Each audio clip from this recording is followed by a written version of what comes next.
right, so welcome everybody to another episode of the Lest We Forget podcast, a historical podcast by Damian Jr Media. I'm your host of this episode, Davey. And on this episode, this is a very special episode, you see? Because we're going to be talking about the work of one of Jamaica's greatest musicians. All right? That's a fact. That's not opinion. You understand? In my opinion, though, I consider this person to be one of the most influential musicians of the 21st century Jamaican music, who is in my top 3 greatest Jamaican lyricists of all times. Actually, top two. You see? We're going to talk about Damian Jr Gong Marley. Cool? And don't skip.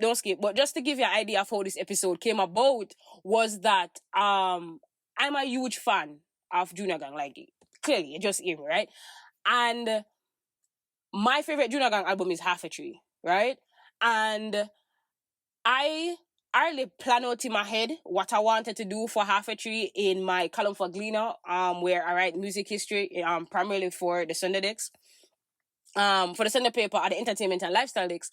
And I was early planning out what I wanted to do for Half a Tree. But then I just let me say, like, all right, me I write Half a Tree, then me I write Welcome to Jamrock. But because Half a Tree would have been turned 25 in next year, which is 2026, and Welcome to Jamrock would have turned 20 this year. But us start, like, may I say, let us, kill two birds with one stone. Is it me I trying to say?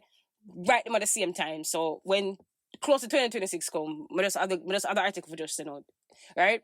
And all I wanted was just a quote, like a reception of, because I found all of this information about like local reception and its history making. I found Welcome to Jamrock was and how big it was and how monumental it was.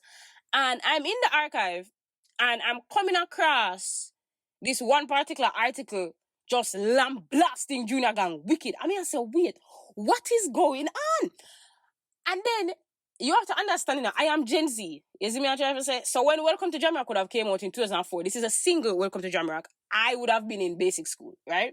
So my brain wouldn't have been click.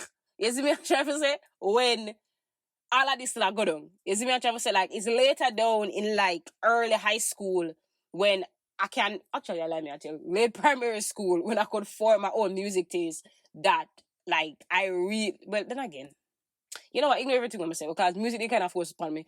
But like just developing a love for Jr Gong later down, in teenagers, I was on the right path. The words just never did that come. Yeah. That my brain start make sense in music and I could develop my own music taste and what I like and what I gravitate to and stuff like that. And so me never knew all of this that go down. You see me I'm trying to say? That despite the song being just an international hit, a lot of Jamaicans had issues. And when I say a lot, because that one article sent me down a hole. And I was just like, wow, this is wild. And I just spending more days just in, like, I was like reading everything that was happening in 2004, 2005, just to find articles in the Gleaner and like other musical magazines, right? That were like covering Jamaican music. And this is during a period where a lot of Jamaicans were signed to like international labels. So music magazines would have been covering their albums, right? And that is when like I was like looking at like finding out things and I'm just like, this is wild behavior. And I'm just like, wow. So I'm just like, all right, Gleaner now get this. Because this by itself is a history episode. This is a Lest We Forget thing. You see what I'm trying to say? So we're just gonna make it a Lest We Forget episode and then pitch it to Tenement Yard, get the clearance. We're good. You see what I'm trying to say? No, because this is a 21st century episode, I know that a good amount of our listeners would have been around to witness this, and some of you would have had, taken part in the societal debates that was happening around the song, right? So I'm sure that a lot of persons would have known this, and this would have been memory lane, just going on a memory lane for you. But I wrote this for persons in my generation. You see me, I try to say, like the Gen Z generation. You cool? So a lot of information that I'm sure older folks would have known, like persons in their early 30s, late 30s, above, would have known. I just have to include it for my generation. Like, even if people don't know, like the way I write episodes is that the most ignorant of persons about the topic can still get it. Nobody not confused. So please don't skip the thing. You see me, I driver say, even if you know, just act like saying you know. You see me, I driver say, the street is like a memory lane episode. You see me, I driver say, cool. The next thing is that we couldn't get Junior Gang. You see me, I driver say, we not have them pull there. You understand? Because believe me, if we could have get Junior Gang, me that in a Kingston Street or what? Different. You see me, I driver say, like, we didn't understand. So we couldn't get Junior Gang, but who we did get was Raskasa, who was the director for the video for Welcome to Jamrock. And David, big up David Paul, David with a Y, who's a member of Tenement Yard. David was the one who was tasked to get Raskasa. And it took a while, but he did get Raskasa. And we had an interview with Raskasa last year, right? I would just talk to him about the video, his creative process, his career, and even his thoughts on the whole backlash and stuff like that. So you're going to hear clips of that conversation that we had with Raskasa on this episode. The other thing is that because the conversation that we had with him was lengthy, we couldn't include all of it on this episode. We're going to upload it, the full conversation, on our YouTube page, which is Tenement Yard Media, right? And if you have any issues with YouTube, you can just type in Tenement Yard Media on Google. You're going to see what pop up. Click the link. You're going to take to a website because we're the first one on the Google search. And then you're going to see the YouTube icon. Just click that and send you over there. Is me and Travis and while you're over there, subscribe to the page and all that. Is me and Travis. Cool. No, yeah. So that's basically everything. No, just remember everything I'm going to say. Everything I'm going to say, right? Everything I'm going to make sense. Everything I'm going to make sense. So we're close to a very long intro. But this time I'm going to stop this. But it is what it is. So, yeah. Let us begin, right?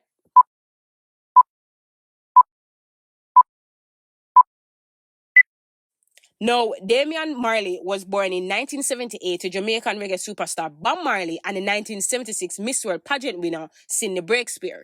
Damian was raised by his mother and his stepfather Tom Tavares Finson, soon get back to him, in Stony Hill, Jamaica, and in 1996, while just a teenager, released his debut album, Mr. Marley. The album was arranged and produced by his older brother Stevie Marley and would spawn hits such as Damian Jr Gong, where Damian declared himself the youngest veteran. Now, the moniker Junior Gong, as his father was nicknamed the Gong, would stick. To note, Gong, which influenced Bob Marley's label Tough Gong, draws on the Hindu influence of Rastafari. To learn more about Hindu contributions to Rastafari, you can check out our episode, Coolie Gang, Ghettos and Rastafari, a story of 4 continents and a couple black markets. That episode was written and hosted by Dominique Stewart. Shout out Dominique. That's one of the best episodes I've over here. Extremely excellent, like praise all around, amazing. So shout out to that, and please go listen to the episode. All right. Still, it was not until 2001 that Junior Gong would release new music. This in the form of the album Half a Tree. Praise. And like Mr. Marley, was arranged and produced by Stephen. The best-selling album was one of the first genre-blending albums by a Jamaican musician, where Junior Gong became one of the first persons to remove the invisible line of what constitutes a reggae and a dancehall artist. You understand what I try to say? Like, before Afro Tree, like, there was like, you couldn't, like, is either you're dancehall, is either you're reggae. You couldn't be both. And if you were both, you had to like make a huge shift. You see me? I'm trying to say, buju. You see me? I'm trying to say, like, that's the shift that you had to make. Junior Gong was just coming with just everything. You see me? I'm trying to say? And in 2005, when the musical publication Pitchfork asked why he made the decision to genre blend with elements of different Jamaican music and American rap and even R&B, Junior Gong said the following. I experiment in a lot of different genres. We're fans of different genres of music that reflect in our thing. We make music that we like to listen to. Then in 2017, he elaborated on this even more with another publication called Independent Philly. My father is an inspiration. The 80s dancehall music was a big influence on me, namely people like Shabba Ranks, Tiger and Supercat. I'm also influenced heavily by people like Nat King Cole and Ray Charles. Of course, a ton of hip-hop, especially 90s hip-hop music and that whole movement like Tupac and Biggie, and just popular music in general. I'm a big fan of music, so I listen to all kinds of music. Sometimes it's not so much about a particular artist than a sound, you know? I'm influenced by individual sounds sometimes. And it is this limitless music taste why Half a Tree, which included an interlude from a scene from Jamaican first ever feature film, The Harder They Come, had elements of hip-hop, jazz, soul, and R&B, where it had songs with features from Capleton, Eve, Bounty Killer, and others. One of the things I really want to know is if Half a Tree was the first Jamaican album with an interlude, specifically a film interlude. I want to say it is, but I still a search. One of them things that weird. Me I do for my off days. Either way, yeah. The album, Half a Tree, would spawn hits such as More Justice, It Was Written, and Still Searching. Now, for his efforts, Jr Gong received a Grammy for Best Reggae Album at the 2002 ceremony, which was well deserved, right? And in that same year, the film Shutters was released. Written and directed by Cecil Vera, the film is described as two young men from Jamaica climb to the top of the criminal world in Miami with a constant presence of drugs, extortion, and deceit. The soon-to-be cult classic starred Sprague Benz, Paul Campbell, Louis Rankin, and in the lead role was Jr Gong's older brother, Marley Marley. Here what we're going to do here. This everything what we find, we are going to keep, see? I see anything else you have, you can't keep that. I'm going to know more things there. You see me? What? You see? What you want to say? What you say? Take the weed and leave the money now. Take the what and left the what? However, more significant to this story is that Steve Marley did the music for the film. And it's in the opening scene of Shutters, an aerial view depicting the inner city of Kingston, that the world first heard a snippet of Welcome to Jamrock. 2 years later, the song was officially released and thrusted Jr Gong to international stardom. Now, Welcome to Jamrock was released as the lead single for Jr Gong's third album of the same name. In creating the songs on the album, Jr Gong explained his then creative mindset in a 2015 interview with the Grammys for the album's 10th year anniversary. My album prior to Welcome to Jamrock had been on Motown, and that relationship didn't really work out for me and had just come to an end. So at that point in time, I was saying to myself, I'm going to just make the music I love. I'm not going to make music to try to appease a record company and try to make international singles. I'm just going to try to make some music I want to listen to and my friends can listen to. Then on the technical aspect of the album, the engineer James Bonsai Caruso, who is credited on all 14 songs on the album, stated that it took almost 2 years for the album to be finished. Recording took place at Lions Den Studios in Miami and in Kingston at Tough Gang Studios. At Tough Gang, Bonsai recalled the following in an interview with Musical Gear Marketplace, Reverb.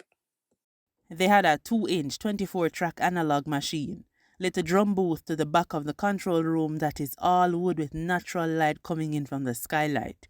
Old SSL desk is in there and it's pretty well equipped. Back then they had a Sony MCI console. They have a nice, really good sized tracking room with a drum kit I love and an old piano in there I love. They also have a Hammond B3 organ. They have the classic instruments and the sounds. Now, according to Bonsai, Julian Marley, another of Damian's brother, played the organ on many of the songs on the album, while Stephen, who also arranged and produced the album, played percussions and synthesizers with intention of, and I quote, mixing the past with the present, the digital with the physical. As Bonsai further stated, most of the percussions are the real deal. They're not from a keyboard. They're real tambourines, shakers, djembe, cabasas, and such. Keyboard-wise, we had a Phantom, which is a beast of a keyboard. We even use old analog synths from way back in conjunction with digital synths in order to stack them to get a unique sound between analog and digital together. As far as mixing, there was some LA2A and API compression, probably some Massenburg EQ or SSL EQ with an analog hall or chamber reverb and a sprinkle of delay. And then in adding in the finishing touches of the songs, this is what Bonsai would state. A lot of those little elements you hear on the record were added in the 11th hour right at the end. All that backward sound was done on the last day of the mix. Same with the jungle beat repeats and delays on the drums at the end of the record. I did that the last day as well. If you listen closely to that record, you're going to hear vinyl scratch noise when you drop the needle on the record. Now, with the album itself out of the way, we could go to the singular track, right? Now, specifically to the title track of the album, Welcome to Jamrock, again, the single, sampled Inika Moses' World are Reggae, a 1984 track produced by Super Dio, Sly and Robbie. It's Inika Moses' voice that you hear on the opening seconds of the song. Out in the street, they call it murder. Him that. Now, playing on the phrase that usually greets tourists on their arrival to the island, Welcome to Jamrock painted a picture of the ugliness of Jamaican society. Lyrics such as 2 pound of weed in a van back, it in your handbag, your knapsack, it in your backpack, examine the inner workings of the country's drug trade, while those such as the thugs them we do what them got to and wanting twice to shot you gave commentary on the island's spiraling crime rate. And even on how the nation's crime and violence rate have been so out of control that it overwhelmed law enforcement, Junior Gang said the following: when Trenchtown man stop laugh and block off traffic, then them wheel and pop off and them start clap it, with a pin file down and it a beat rapid, police come in a jeep and them can't stop it.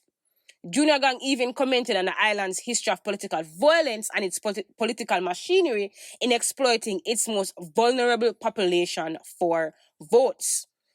Welcome to Jam Down, poor people are dead at random. Political violence can't done. Beer ghost and phantom. The youth them get blind by stardom. Now the kings of kings are called. Old man to pitney, so wave on and if you're with me to see the sufferation sit me. Them suit not fit me. To win election, them trick we. Then them don't do nothing at all. Now, as the film studies academic, Dr. Rachel Mosley Wood would sum up in her paper the other Jamaican music and the city in Jamaican film. In the song, Jamaica is envisioned as a site for violent crime, the drug trade, poverty, civil unrest, thuggery, and political violence. And just a side note here, Dr. Mosley Wood is so interesting because she has this book, which I highly recommend for anybody who's interested in like film studies, film history, culture history, just Jamaica history period. But like movies, just like art overall. She has a book called Show Us As We Are, right? And it's like a history of Jamaica film, right? Like Jamaica film industry, where she talks about like the major moments in Jamaica films, Jamaica, the films that have made like holds a major place in Jamaica history and stuff. But in the prologue, not a prelude, in the prologue of the book, she's talking about how, everything came about and stuff. And she talked a bit about how when she did her PhD at UA, there was no film studies department. So she had to build out her PhD degree. Like she just her PhD degree. She had to build out her PhD, drawing on people from the culture department and the English department. And it was because of her work and her doctoral studies, and after even graduating and still teaching at the school, why today you will have a film department. And I just find that so fascinating. So I don't know if she get a national honor yet, Is me I'm trying to say. But when the debate go on about national honor, usually come around August, I want to for just, I don't know if the nomination did pass.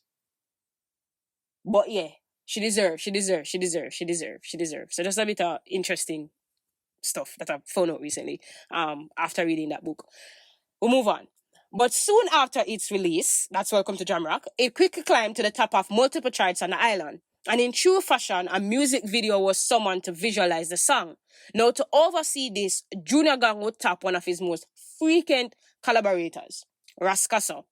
Now, born Gerald Hayes, Kassa came to music video production by accident. As he told us in the aforementioned video interview we did with him in 2024, specifically December 2024, this is what Ras Kassa said. Okay, so music was my first love. Mm-hmm. So I have a bunch of brethren, and we go down at this go-go club, but DJ them have an open mic or something, right? I think it is down. It's on Constant Spring Road.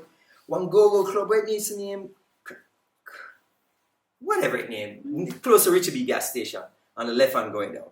So we said, yeah, I got this go-go club. It's a night for, new talent. So we reached out the go-go club. I all I know is the security wasn't letting us in. You know what I mean? And we dressed out in a bush, seeing ready for go shell the place. And they didn't let us in. So this guy named Trevor Bailey, my guru, is coming out. And I think one of the guys knew him. And they're like, Trevor, you were going and thing. And he must say, yo, you look like maybe done and thing. So what I did, yeah, we're going to mash up the place, He said, all right, well, I have a studio. Come down here tomorrow. And start telling us what the rules are, So, all right, cool. And we go down there. We went there. Went to the studio. I'm just doing that over because my hand went like this. Mm-hmm. So we went to the studio. And we started making music. And then, Trevor Bailey make music videos. Mm-hmm. Right? And going down there for months now. And then they have a video for Papa San. They're going to do a music video for Alfie and Dana. You must know who these people are. As in later in life, you should check it out. They sing a song back in the day before us called Simmer Down, You're Getting To... No, is Simmer Down? No, that's Bob Marley. No, they do... No. Uptown Top Ranking. Sorry. Uptown Top Ranking. Yeah. And so they do a remix featuring Papa San, right? Sorry for the long thing. So then now they decide to make the music video. Mm-hmm. And Trevor's going on set, and he said, come. I went, and then the guy from Royal Palm that always had the gun thing going, the bad man with the moustache, I don't remember his name. They just said, yo, put on this, put on the glasses, give me a rifle. Hold the rifle, and then, my face mixer, do that 2 times. And I was like, what? Then now, music was still my thing. Mm-hmm. But I started paying attention now to, wait, you can think something in your mind. And then the entire world get to see it. How you intended, yeah. 500 years after you're gone. Mm-hmm. So I was like, hold the fuck up. I can be greater than Moses. That motherfucker just had a piece of steak, claimed to open some sea. But I would look at him and go, oh, that's nice. But look at this. I was filming you while you were parting the sea. You would go, oh, that is crazy. Because he's African, right? So he would say, oh, that is crazy, sorcerer. This is not real. That is me. And I say, yeah, put these headphones on. Oh, there are people I part the sea, and he's going to hear himself. So he would bug down. So I said to myself, this is fucking amazing. So then I started going on more sets. I started doing that. And Kevin Lee was the director in the crew. Because I meant music. I'm just helping you out. So I'll write the concept, but I'll go on set and I'll go, yo, do this, do that, do this. So Kevin, leave Jamaica, boom. Like all of us, we get tired of Jamaica. Fuck this, I'm out. And then TOK came and said, we want to do a music video. I said, well, Kevin is not here. And they're like, you do it. I was like, I'm not a director. I make music. What the fuck? So they said, no, but you are on set. You are the man. I said, all right. You know what to do. I'm going to do this one music video. So they said, all right, cool. So I made that video on a Saturday. And then after that, when it dropped, like maybe a month later, every Saturday I'm making a music video. And I keep saying, this is going to be the last one. I'm not a director. Somebody's going to find out that I'm not a director. Right? So I met Chris Brownie years ago on one of those things with Trevor Bailey going on set. Mm-hmm. So I said, this guy Chris, the white man Chris. The white man, So we call the white man, and the white man come. Tell us his fees, and I go, what the fuck? That's too much money. So that's how I started. That's how you started. You started out as a young man who thought he was going to do music and did music, and realized you had a knack for going, notice. Let me see. Yeah. It's interesting. And as a star rise, he continued to garner traction in the video music industry. It was during this period in 2001, while being a PA and a music video for It Was Written, that Kassa met Junior Gong for the first time. According to him, the creative connection was instant, as he told us. No, the first time we got connected was halfway through the album. I didn't do any music video for that. I was on set. that song with Capleton. It was written in that book of life. So in the concept, somewhere it said the spirit come out of Mr. Damian them or Capleton and go through the this and that. So Capleton was like, yo, Steve, how can a spirit think this? Then Steve look at me, Casa. Well, is that the foreign people them good video? Me, I'm just a PA. What kind of spirit think this now? So I said, this is your chance. You know. And you took it. No, this is your chance to be a bullshitter. It's meaning, so a market, aka a marketing director. So I said, let me talk to the director. So the director is over there. I went right here and turn and come back. And I said, okay, it's not the spirit of we as human beings, but it's our emotions. Something like that, something like that. Oh, they don't that them for someone. Yo, we need Rasta on the thing, you know. And there we go, Rasta's a translator. Translate and keep it on us happy. That'll be good. Soon after, he became Junior Gong's video director of choice, and as such, he was stopped to do the video for Welcome to Jamrock, where Casa chose Trenchtown as the setting. And this whole conversation just around how the video came about is so interesting. Again, land up on the YouTube page, check it out. This is what Casa explained to the yard about why he chose Trenchtown as the setting and the symbolism of that. Nuances are very important in life. Like your Bible is about numbers. You know what I mean? Mm-hmm. Everything is about numbers. Eventually. But yeah, not eventually, it is, but they just hide that. So what I'm saying now to you is, Bob is from Trenchtown. I'm gonna use this video, make Damian, give him a new look, and then I'm gonna pay homage to Bob and the Whalers at the same time, which I'll show you, right? Alright, no, so just pause for a minute, pause the episode for a minute, go watch the video, YouTube, Welcome to Jamrock, and then come back, right?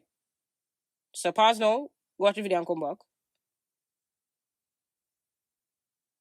Alright, vibes, scroll back, alright. So, if you watch the video, right, you're going to realize that residents of the community had multiple cameos in the video. They weren't actors, it was actual people who live in the community. And you'd have noticed that there's a woman washing her hair, another hanging out clothes, men gambling, bystanders in the yard, even a scene of like young children playing marbles. This was all like just a part of the whole, a part of the setting, incorporating the community in the video, in the storytelling. And in recalling the day after shoot, Raskasa told us exactly what happened and his mindset in doing all of this. Okay, so when we do the scout, location scout, I did a walkthrough. So I Virgin walking me and showing me everything, and then I'm like, nah, keep going. I walk with this, that.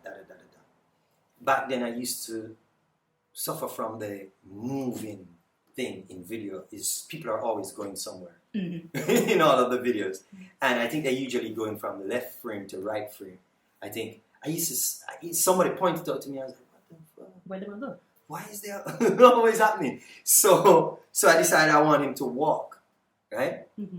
Through the community. Once again, I don't know why. It's just the spirit tell me write that in the thing. I just do it. I don't know. So I write it before I see it. So then now when I see it now is when I say, okay, now put it together. And then, you remember the scene when he walked through the wall? Back and go check it. Yeah, we should have all watched the video before. But that's powerful. That's when the second scene coming. Jesus Christ. And so I walk in the community and the Virgin showing me the place and I'm making visual notes like, okay, boom, there, all right, here, boom, there. And then I will see some kids for real playing marble and thing. And so I have somebody from the community. I don't want to call people name, okay? Not because of anything, but I just don't want to, let's just keep it neutral, right? And she's making notes that she wrangle everybody for me in the community.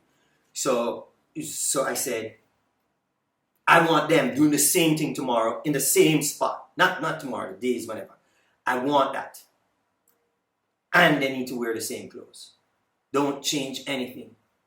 The lady was actually washing her hair the day when I did the walkthrough. And I said, everything you're wearing, Put it back on. put it back on, put back the shampoo, everything. Boom. There was no art department. The community is already art department. So it's vignettes of everyday life. Right. And I just tell them, but the thing with Jamaica now is we're proud enough. What? No, sir. When you come down, the man, bring out your duo. And I was like, the fuck? I did not want that. All right then. Okay, so come dance in another video for me then. Do this, and she snapped the finger with the hair and thing, and then, all right, you know, do that. Okay, good, fine, great. Can you just put on back the clothes you had on yesterday? And shot by Chris Brownie, Casa would see his vision come to life. Casa would also play a dual role as one of the video editors and even took the photograph that would become the album's cover art. The video would premiere in Jamaica in early 2005 and then internationally on BET Primetime Top 10 Countdown Show 106 and Park on June 8, 2005. It was soon picked up and ran continuously on other notable music channels like MTV, 4Music, and others.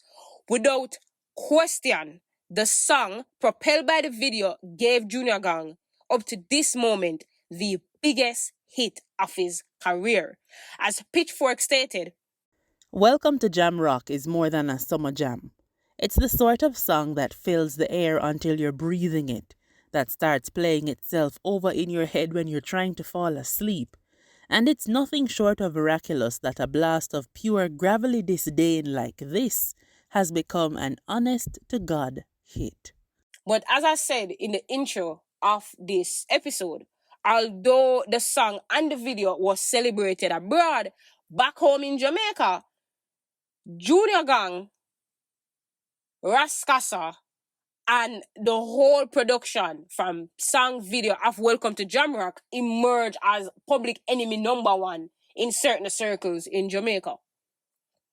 Now, even before the video premiered to international audience, Jamaica would have seen it earlier in the year. Because as I said before, the video premiered earlier in 2005, right? And from the inception, many persons were not pleased. And I'm going to read you the article, the article that really inspired me to write this. Just turn what was supposed to be like a Gleaner article, like a 1,500 words thing, into this 5,000 plus word episode, right? This episode was written by someone named Dana Goldwyn. She wrote it as a letter, where you write letter to the editor, and the letter was published by the Gleaner on February 26, 2005. And this is what Dana said. I have to express my utter disgust with the latest from the Marley's halfway golden child, Welcome to Jamrock. As the offspring of Jamaica's most recognized musical icon, Jr Gong has decidedly fashioned Jamaica as an embattled land in which weed-smoking, gun-toting teenagers and babies along with righteous and saintly Rastafarians are the only inhabitants. The waif-like, long-locked authority goes on to intimate that the Jamaican people are all uneducated, idiotic marionettes of unscrupulous and lazy politicians. The song and accompanying music video depicts a stark contrast to the multifaceted and beautiful nation that is Jamaica land we love. I find it ironic that after halfway through, that Rastafarian prince ignores the component of Jamaica that has made the country a stalwart feature of international life. He ignores our athletic, academic, geographic, social and musical victories that have resonated throughout the universe. At a time when Jamaica is riding the high of international recognition, one who is supposedly an ambassador has found the need to debase our image for financial benefit. To this, I say, shame. And in the weeks that followed, similar utterances like that of Goldwyn could be heard in other spaces. Like I found other newspaper articles saying the same thing. There were radio calling shows from social and political commentators wading on the debate, and many persons in the upper class themselves even voiced their own opinion. And the reason why class is mentioned here, it's important. And Dr. Musselwood, she explained much better than I could why this is important. This is what she said. The success of the song locally and significantly beyond Jamaica's shores indicated, however, that in the struggle over representation of place, this version of Jamaica, which privileges the perspective of the underclass, those on the margins of society, was gaining a high degree of public attention and therefore some measure of dominance. And then some persons even took issue that Jr Gong, who was raised in Jamaica's upper class, would even dare critique the hierarchy that he benefited from. And then there were also some persons, right, who came up in this research who call out Jr Gong proximity to the same political machinery that he was criticizing. Now, up top, I say we're gonna get back to his background, right? This is the get back to. Now, for his formative years, Jr Gong's stepfather was Tom Tavares Vincent, right? He and Cindy Breakspear married, I believe, 1980.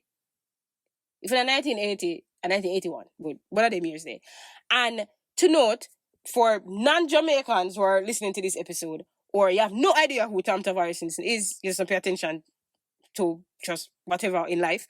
Tom Tavares Vincent is a notable criminal defense attorney on the island and is a member of the Tavares Vincent family, which is one of the most influential political families in Jamaica's modern history, where Tom is the nephew of Clem Tavares Vincent, a former deputy leader of the Jamaica Labour Party, who Tavares Vincent Clem has a very interesting history with Western Kingston, but that's an episode for like a whole other day. And we're talking history like like a history that has to do with Siaga, Bustamante, who was supposed to represent the community during the 1962 election. Like, this is a very interesting story. If I see me upon another day, check me tell about it.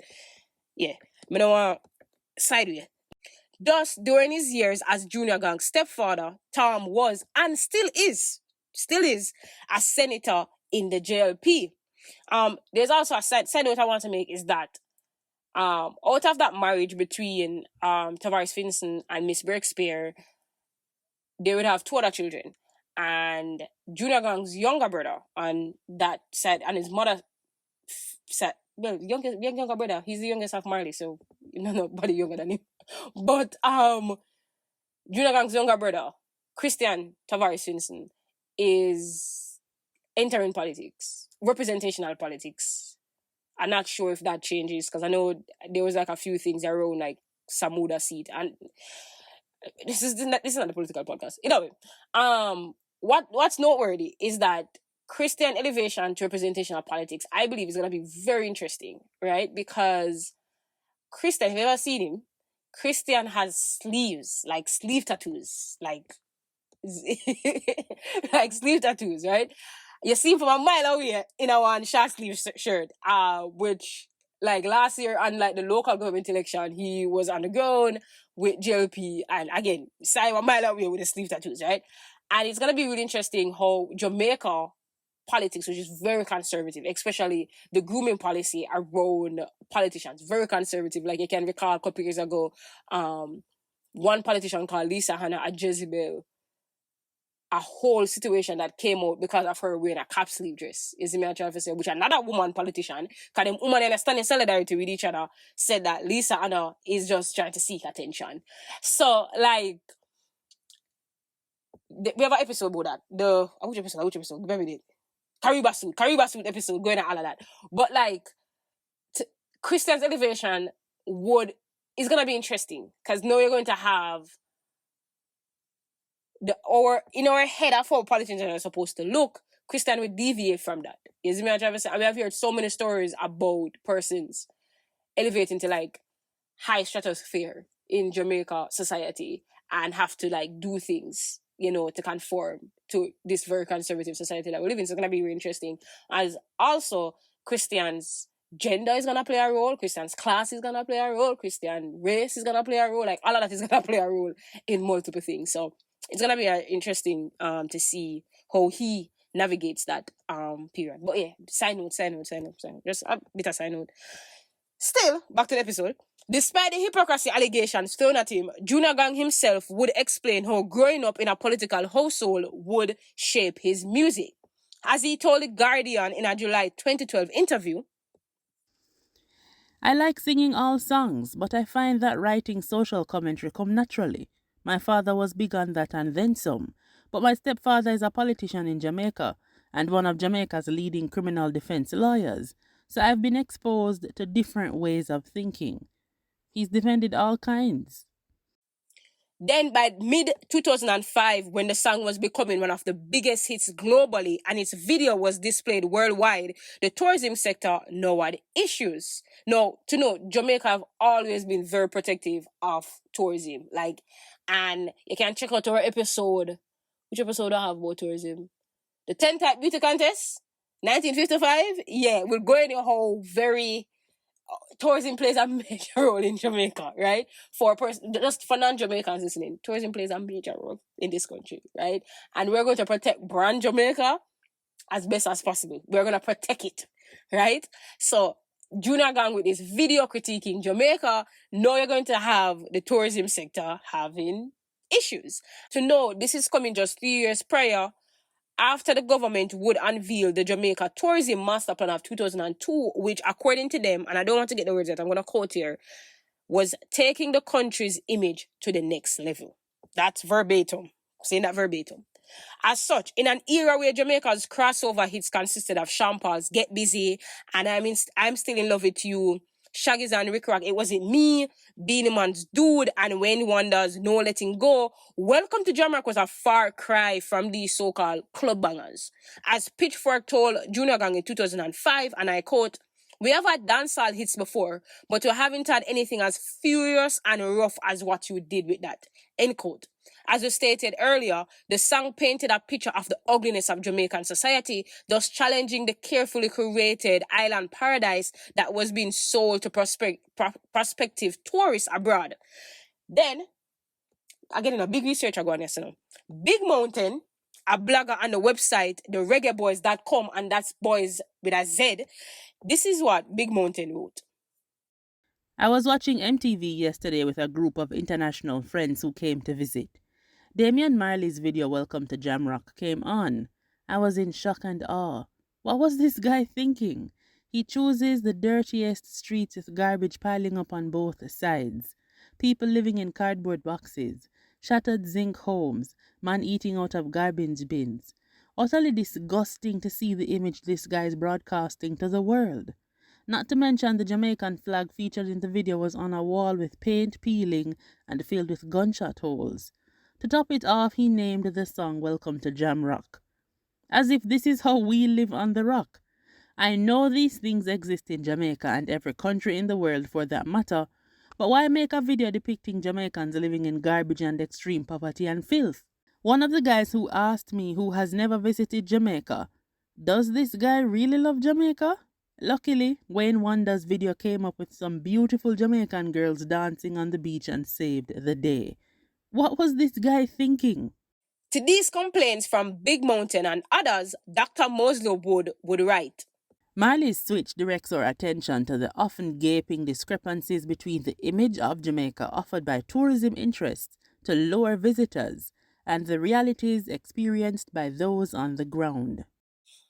Now, by September 19, Davina Morris, in an article published in the Gleaner titled The Rising Song, Wants Social Justice and Beautiful Tunes, look no further. Damian Marley is here. She stated that the song was so serious that, and I quote, "it supposedly caused quite a frenzy with the Jamaica Tourist Board, and rumor had it that the Tourist Board were far from pleased with his depiction of the country," end quote.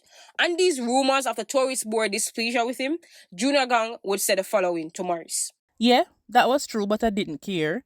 Yes, I think it's important to expose both the positive and negative things about the country. But the side that I talk about is true. It exists. Jamaica does have its problems, and I think it's important to shout about their problems, but it's no good putting up a pretense. Jamaica is violent. The truth is the truth. And Junior Gang comments, Morris followed up with this. While there were many who saluted Welcome to Jamrock for the truth it revealed, there were just as many who didn't thank Mr. Marley for reinforcing the negative image of Jamaica that the wider media so regularly depicts. And then when we pose all of this to Rascasso, this is what he told us, because he had a more direct thoughts on all of this that was happening. So This is what he said. If you don't want to see that, well, get rid of all the ghettos, because I am here to tell you this now. Go on Google and type in Trenchtown, the 70s, and then type in Trenchtown now. The only difference you will see is the murals on the wall. Mm. So anybody out there, any politician, whether JLP, PMP, the mayor of Kingston, and you don't like my work, I'm here to tell you, go fuck yourself. Okay? Fuck off. And just fuck off. Now, a few months later, we will learn that some Jamaicans would have some ideas on how to counteract this negative imagery put on display by Gong and Rascasa.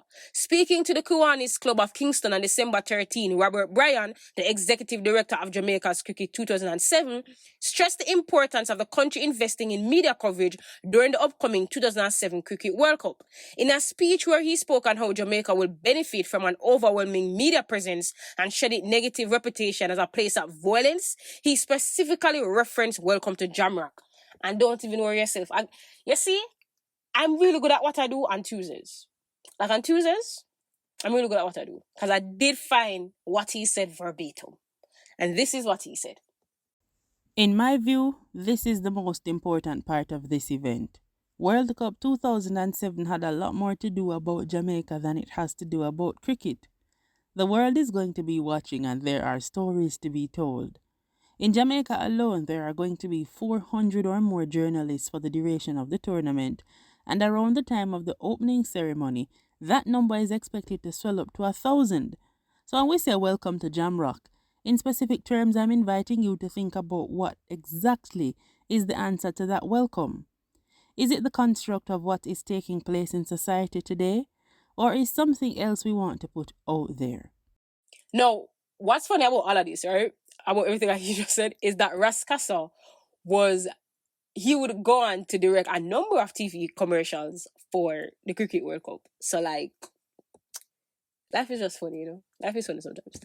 All right, continue. Still, it seems that the higher that Welcome to Jamrock climbed on international charts, reaching number 55 on the Billboard Hot 100 charts, the louder the complaint it got from Jamaicans. And when there were calls from certain circles to censor both the song and the video, it was Ian Boyne, arguably the most prolific social commentator at this time, who came to Junior Gong and Rascasa's defense. In a 2-page Gleaner spread published on October 2nd titled Welcome to Jamrock, a Phenomenon, Boyne writes the following. Welcome to Jamrock has sparked controversy in some circles because it conflicts crudely and disconcertingly with the sanitized Madison Avenue packaged paradise which has been marketed abroad, and it highlights a Jamaica which the Jamaican power elite would like to ignore. In Welcome to Jamrock, Damian Marley plays the classic role of the prophet who disturbs, afflicts and tortures the comforted with pictures and images, not in concert with the vision of the ruling class. It lives up well to its genre of protest music, jolting the complacent who would soon forget the other Jamaica. But this is just the point of cultural prophets like Junior Gong. They, like the young Jeremiah, burst on the scene to afflict the comforted and taunt the mainstream with the ugly subterranean realities. And continuing further, Mr. Boyne criticized the political establishment who took issues with the song and its video. Welcome to Jamrock, superbly video directed by Rascasa, the toughest and the finest in the business, should be sent to all the contenders for the leadership of the People's National Party. It is all well and good to talk about massive infrastructural developments, fast-lane highways which facilitate easy travel by those who have cars. It's well and good to talk about the greatest Spanish invasion since Christopher Columbus, in reference to investments in our tourist industry. It is good and true to talk about record numbers of Jamaicans owning homes, driving cars, having piped water, electricity and cell phones. It is good and true to talk about declining infant mortality rates and improvements in maternal health. It is good, great and true to say, though, it is counterintuitive that poverty rates have actually fallen, that significant achievements have been made in the social sector. It is true that we have record foreign exchange amounts in the net international reserves, that our exchange rate has been largely stable, and that interest rates are going down. Yes, the rating agencies are happy with us, and so are the World Bank, the International Monetary Fund, and other representatives of global capital. But neither is it true that things are rosy for everyone. There are many people who are left behind in this process of neoliberal capitalist development, and there are not enough voices lobbying for them. Jr Gong is here to crash the party and to bring discordance to the Don't Stop the Progress choir. Remember that this was written in 2005? 2005. 2005. We move on. Then specifically to those persons who have exploited the Jamaican poor and dispossessed for personal gain, Bowen also had some words for them.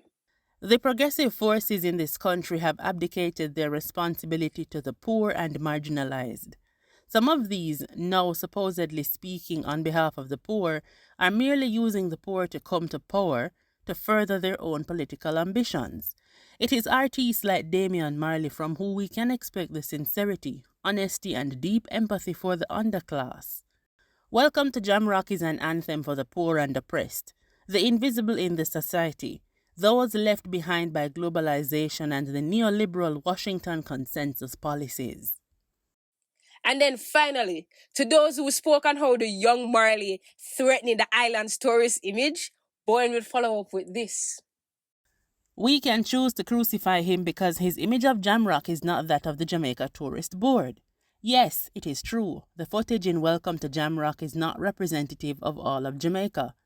There are the lovely scenic and the therapeutic images of Jamaica, which the Prime Minister showed the Travel Channel producer. I am cool with that. But just as the Jamaica on the Travel Channel is not all of Jamaica, and no one is accusing the Prime Minister of distortion, so is Jr Gong's portrayal of Jamaica no distortion either.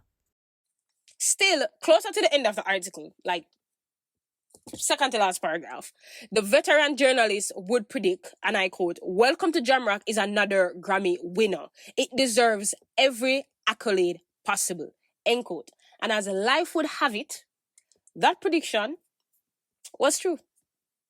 Now, driven by the song of the same name, Welcome to Jamrock was released on September 15, 2005, where it sold 86,000 copies in its first week of release, becoming one of the best-selling first-week sales of any Jamaican musician. As such, it peaked at number 1 on the reggae albums chart and debuted at number 7 on the Billboard 200 album charts. With these accomplishments and acclamation, that's the word, by notable music critics and outlets, Welcome to Jamrock earned a Grammy for Best Reggae Album at the 2006 ceremony. Again, well deserved. It's not my favorite, but well deserved.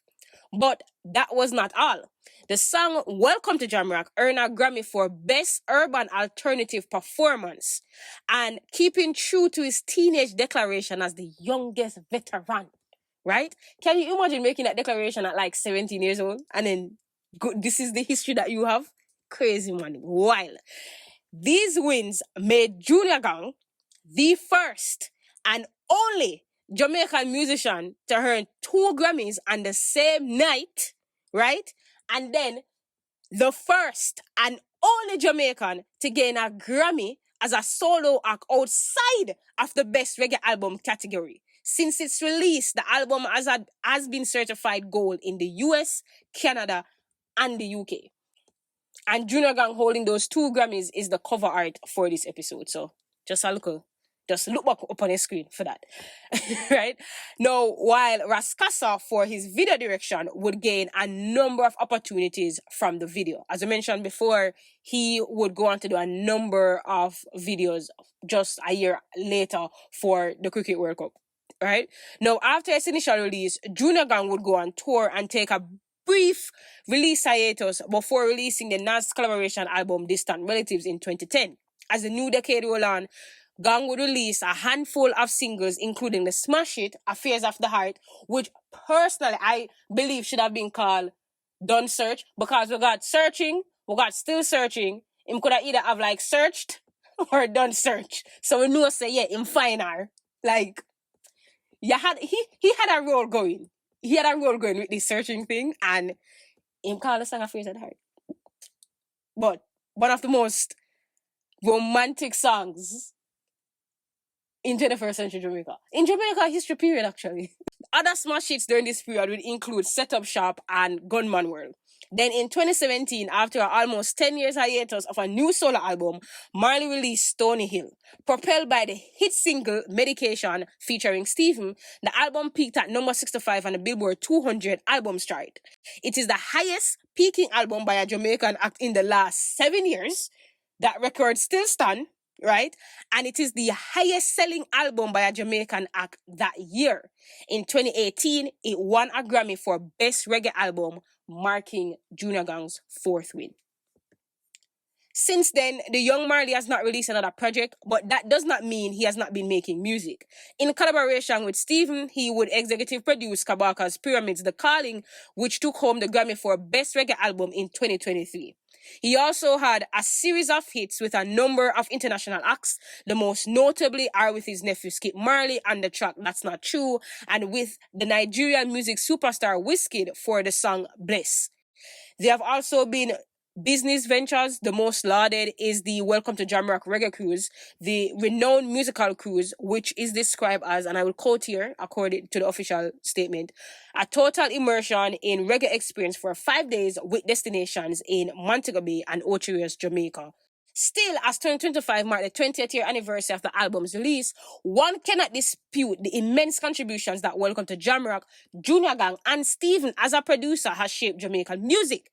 And despite the numerous backlash thrown at its leading song, the first sign of its legacy was in 2010 when Protege released a 7-year itch. In fact, Proto, who is just 3 years younger than Junior Gong, would acknowledge the influence that Welcome to Jamrock would have on his career. As he sang on the 7-year itch, the intro song to his debut album of the same name. I watch Gong and Stephen Marley, I live out the dream, but Welcome to Jamrock did lift my feeling up. I listen it still, I listen it keen, then. And as Protege would become the face of a new Jamaican sound characterizing the media as reggae revivalism, the earliest sounds of this school of music can be traced to Junior Gong.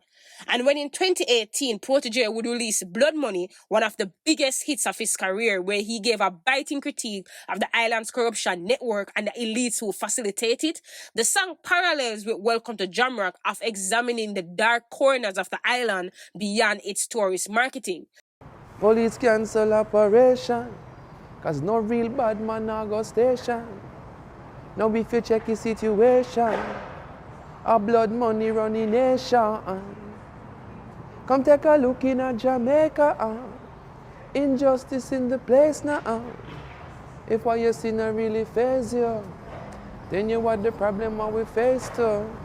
As Adrian Black of the music platform Pigeons and Planes would write in her review of the song, many of us only picture the beautiful carefree side of the tropical island, but Blood Money tells the tale of two cities by bringing attention to the darker realities that are swept under the rug.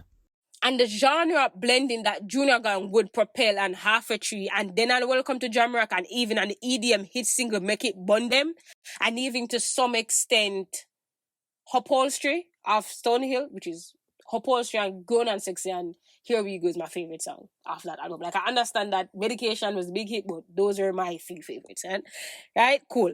All of this genre blending on these singles laid the blueprint for such acts as Shensia, Coffee, Chronics, and others to do the same.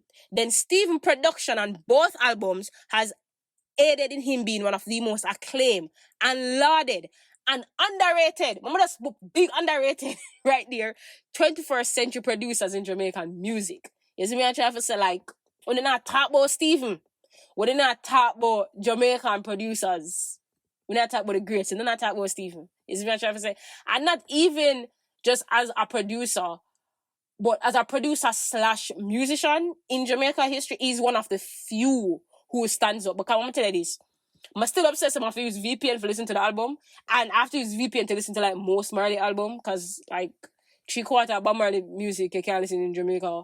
You can't listen to any of Junior Gong albums in Jamaica. You can't listen to any of Steve albums in Jamaica without a VPN. So there's that. Just a small snippet there for non-Jamaicans listening, or persons who don't live in Jamaica listening. Stephen Marley, Mind Control. He won the Grammy. He won the Grammy for Best Reggae Album, I believe in 2006 or 2007. One of those years. That's a good album, bro. That's a good album. Like, from a production and artist wise, it's, listen, and Traffic Jam. You have to know Traffic Jam. What? The production on Traffic Jam. Oh my God. Oh my, come on. Come on. One of the greats. One of the greats. You understand? One of the greats. You understand? Like, Stephen deserve all of the praise. The little bit of praise we get, because again, underrated. You see what I'm trying to say? And even Raskasa's legacy as the video director of the leading single could be seen in future works to come. The most recent would be Nigerian star Thames' music video, Turn Me Up, which was shot on the island. Still, in looking back at its legacy, Junior Gang, who in recent years goes by the Big Gangzilla, a nickname given to him by a producer who likened Gang to the Japanese fictional creature Godzilla. And looking back at the album's legacy, this is what Junior Gang told the Grammys in 2015. This album will forever be my stamp. The previous album I won a Grammy for, that album also. But it doesn't compare to the stamp that Welcome to Jamrock made. It hopefully solidified my place in music as perhaps one of the greats of my genre.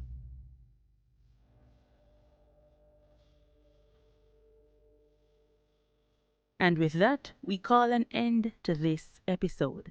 To view the sources used in this episode and/or recommendations to learn more about the topic, visit our website at tenementyardmedia.com. A transcript of this episode will be available 5 days after it has been posted to podcast outlets. We'd also really love to hear from you. Follow our social media pages at tenementyard_ on Instagram, X or Twitter, and TikTok to view additional postings on this episode and updates on other content created by Tenement Yard Media. We're also open to conversation about this and other episodes and truly all happenings around Caribbean history and culture. Just a quick note before we leave, we're on Patreon at patreon.com/tenementyardmedia if you'd like to support the show with a monthly donation of as little as $1. You can also make a donation of your choice at tenementyardmedia.com. Until next time, this has been Lest We Forget, a historical podcast from Tenement Yard Media.